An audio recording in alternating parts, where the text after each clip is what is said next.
जी अस्सलाम वालेकुम दोस्तों।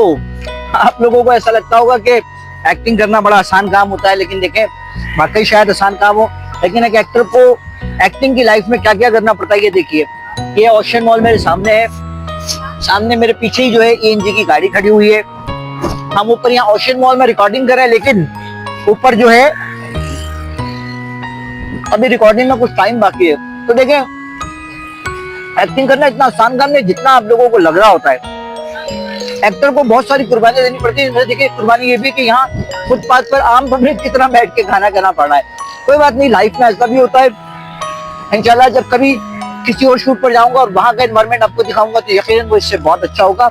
लेकिन ये पार्ट ऑफ द लाइफ है, ड्रामे की लाइफ में ऐसा होता रहता है। तो आपको आज की व्लॉग, मेरा ये वीडियो कैसा लगा, मेरी ये काफी कैसी लगी, मुझे और मेरे तमाम दोस्तों को, वो तमाम लोग जो ये वीडियो देख रहे हैं उन तक ये पैगाम जरूर पहुंचाइए कि एक्टर बनना इतना आसान नहीं होता जितना आपको लग रहा होता है। कि देखो यार, चलो यार अगली वीडियो में बात करेंगे, ठीक है।